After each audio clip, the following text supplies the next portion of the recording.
Hi guys, welcome back to my channel, and today's video is going to be one of the most requested videos ever. Like, this is one thing that I always get asked, is how do I get my foundation to look exactly like my actual skin, color wise more specifically, because a lot of people, they have issues with their foundation turning ashy and muddy and grayish. Especially for Pakistani, Indian, Bangladeshi skin tones, it's really hard to find that perfect shade of foundation.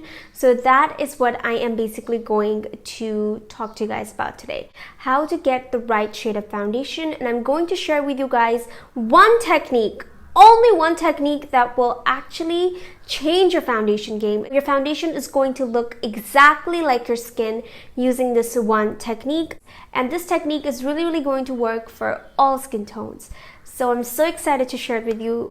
Also, this is going to be a really long video, so I will divide this into sections. The timestamps will be down below. We're gonna get started with the video now. Now, ideally, what you want to do is you want to go to the store and have it swatched on you. But if you can't, then hopefully these tips will also be able to work if you're trying to find a foundation online.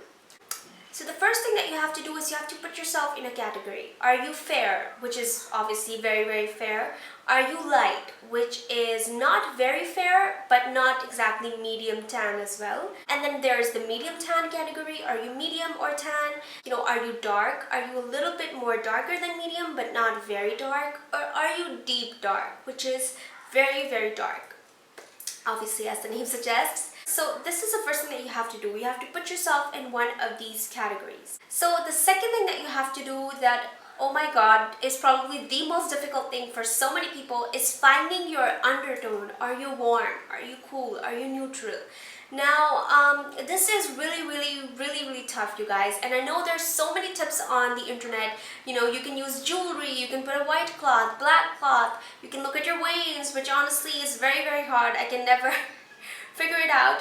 The easiest way to do this, you guys, that I have found, is going to sound really stupid, but go to a store, whether it's Sephora, whether it's MAC, whether it's Makeup City or Kryolan, whatever it is, and have them swatch a warm tone foundation in your complexion range on one side of your face, and on the other side of your face have them swatch a cool tone foundation in the same complexion range. And then after 5 to 10 minutes, you see which one disappears into your skin. Also, guys, another thing I want to mention is that most people make the mistake of swatching their foundation, but they don't blend it. It's just like one straight line. Never make that mistake, because a foundation blended out is going to look very different than a mere swatch, a line like this. So always blend your foundation out, and then you can see whether it is the foundation for you or not. If it is the foundation for you, it's going to disappear into your skin. If the undertone is wrong, it's going to look grayish or muddy or ashy. So that is really the best way for you to find out what your undertone is. But obviously, if you don't have that option, like so many people have probably already told you or you've read it, you can look at your veins. If they're green, you're a warm undertone. If they're bluish, purplish, you're a cool undertone. And if it's a mix, then you are a neutral undertone. However, it can get confusing. So another thing that you can do is actually just look at your face. This is what I do when I'm doing someone else's makeup. I look at the face and I make sure that the neck and the chest are also exposed. And then I see what undertone is kind of like jumping out. If it's a yellowish undertone or an orangish undertone or a reddish undertone for people that are dark skinned, it is definitely a warm undertone situation going on with that person. But if the undertone that is jumping out to you is very pinkish, or if the skin looks a little bit dull, that is generally because a little bit of the blue is jumping out, so it looks a little bit dull. So that means the person, your client, or you could have cool undertone skin. Also, another thing is that, in Pakistan, India, Bangladesh, there's this very term that is very commonly used. It's called gandumi complexion or wheatish complexion. So that most of the time also falls under cool undertone, So that is what I've noticed at least. So another thing is that if you are ever going to a makeup artist, always ask them what foundations they're using. They're probably going to mix a few, but definitely do ask them what foundation they're using and what undertone you are. And most makeup artists will obviously tell you. So that is really going to, get you the right undertone, because if it's a makeup artist, they're probably going to have a good idea about what undertone you are, right? So that's another thing you can do, but I know that this is really confusing. So what I'm going to do is I'm going to include pictures of celebrities now with warm, cool and neutral undertones, and hopefully that will really help you guys out.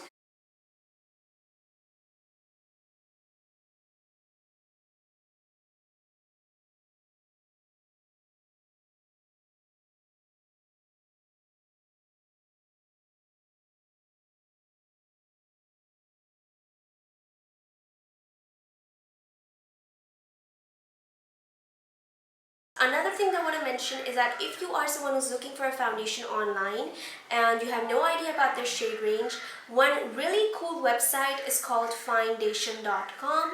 And what Foundation.com does is that it asks you what foundation shade you are in any foundation, and based on that it will tell you what shade you should be in any other foundation that you want to find out. So keep that website in mind if you ever want to shop online. So now we're going to move on to how you can actually swatch your foundation. The number one mistake that I see people making is that they swatch their foundation either on their hands, or what they do is they pick their foundation shade around matching this area basically.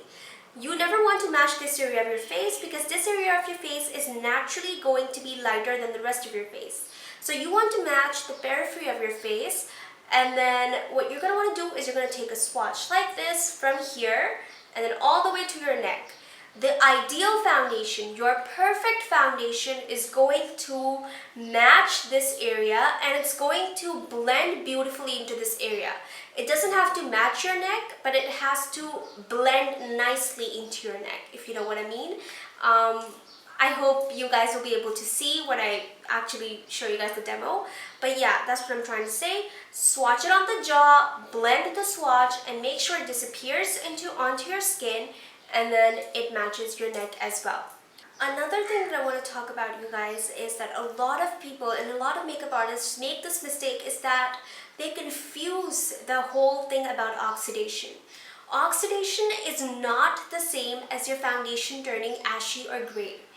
Oxidation is when your foundation turns a shade darker. It looks muddy. Whereas ashy and gray foundation, usually it's because your foundation is not pigmented enough. Like it doesn't have enough color for your face, That's, I hope that makes sense. So if your foundation turns muddy, that is oxidation, and that is when you want to choose a shade lighter than your skin tone, and that is why you wait 5 minutes to see if the foundation oxidizes. If your foundation is turning a little bit too ashy or gray, that's because it doesn't have enough pigment. You're using a very light foundation. So you want to go with something a little bit darker that is true to your skin tone. And once again, it's like a circle. The reason that it's turning light or gray is because you're choosing foundation based on this area, which is light, and then all these areas, they turn ashy and gray. So you want to swatch a foundation here, blend it, wait for 5 minutes, and then choose one that is perfectly matching this area and then blending into this area. Also, like I said before, another reason for your foundation turning ashy or gray is because you're using the wrong undertone. You could be a cool undertone, and if you're using a warm undertone foundation, it can also turn ashy or gray. And similarly, if you're a warm undertone and you're using a cool undertone foundation, it can definitely turn your foundation ashy and gray as well. Now moving on to the technique that is going to change your foundation game forever. It's something that has worked for me. It's worked on every single person that I've ever done a makeup look on, and this is really going to, in my opinion, work on everyone, because so far It has worked on everyone. So the theory of this technique is basically, as you all probably know, no one's face is actually just one foundation shade. Around the center of the face, we have lighter skin, and then as we get to the periphery of the face, here, we get darker. Our skin gets darker. And so my technique that has worked on every single person till date is to use a foundation that matches this area of your face, even if it's super dark compared to this area of your face. Choose a foundation that exactly matches this area of the face, and then on the center of your face, you want to apply a lighter concealer. So anywhere where you want to highlight or the center of your face, you are going to apply a lighter concealer, and the combination of these two things will really give you the best and flawless foundation application. Now, this is where it gets a little bit controversial. A lot of makeup artists, they will tell you to choose a foundation a shade lighter than the shade that actually matches you here, because the foundation will oxidize. I would say don't choose a foundation lighter, choose one that is exactly your skin tone. And the reason for that is that even if your foundation does oxidize, what we're going to do is we're going to apply a lighter concealer on the center of the face, and then obviously we are going to powder it as well. When you put foundation powder on top of foundation, even if it's a translucent powder, for some reason it does lighten the foundation. So that will balance out the oxidation process where the foundation turns muddy.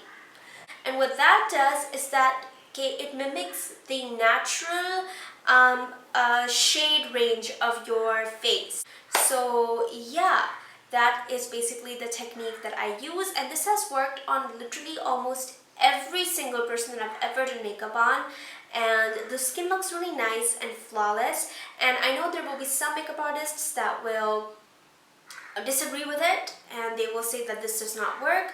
I'm sure a lot of people that are watching this, you guys will not agree with it, and that is completely fine. But this is the technique that I use, and I definitely do suggest that you try it. Even if you don't agree with it, try it and then come back and let me know whether it worked for you or not. Alright, so now I'm going to swatch foundations, and I'm going to show you guys how different foundations look when they are swatched and when they are blended out, so that you guys get a good idea. All three of the foundations that I will be swatching are going to be warm undertone, and the first foundation that I'm swatching is F5, and that is a little bit too fair for me. And then you can see this is F10. It looks a little bit darker for me, but this is actually my ideal foundation shade. So as you can see here, I'm basically swatching my foundation on my cheek, taking it to my jaw, and also taking it to my neck.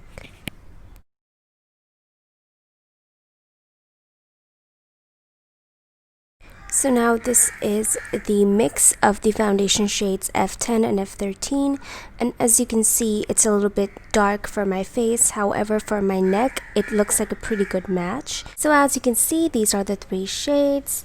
The one in the center is a little bit too light for me, that's pretty obvious, but still I'm gonna blend the three shades out so that you guys get a good idea about what these shades look like blended out. And also, why it's important to blend out your swatches when you're choosing a foundation in a store. Blending them out really does change the entire kind of like effect of the shade. So as you can see here, that the one in the center is obviously too light for me. The real confusion is between the two shades at the end, and what I'm going to do now is I'm going to apply each of these shades on the other side of my face, and you guys can see what each of these shades look like when they're completely applied on my face. So this is the shade F5 on my face. As you can see, it's very light for my face, and unfortunately most makeup artists would tell you to choose this shade because this would oxidize and become the perfect shade, but for the technique that I shared with you guys, this is not the perfect shade.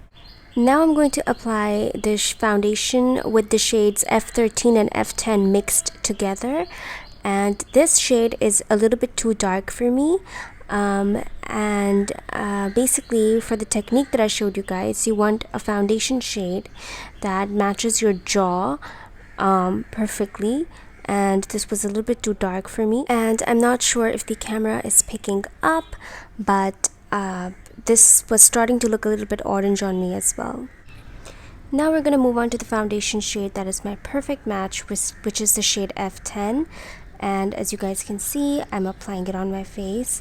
And this foundation shade, although when swatched, it looked a little too grayish and olive on me with a little bit of green in it. But for some reason, this really does mimic the actual skin color of my face, more specifically my jaw. When I blend it into my neck, it looks really good on the neck too. And for the center of my face, this is obviously a little too dark, but for that, what we do is we apply a lighter concealer or foundation on the areas that you want to highlight, and that really gives such a natural foundation finish. So here you guys can see it looks so identical to my skin tone, like on the forehead and the jaw it is undetectable.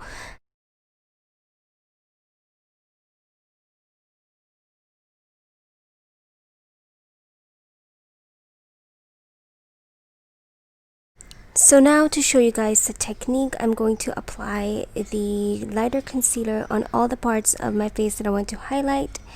And you guys can see I'm doing that, and when I'm done, you guys will be able to see the technique in full effect and how good it looks and how natural it looks. And so yeah, that was it for this video. I hope that this video was helpful and that you guys learned something from this video. Thank you so much for watching, and I will see you guys in my next video. Bye bye.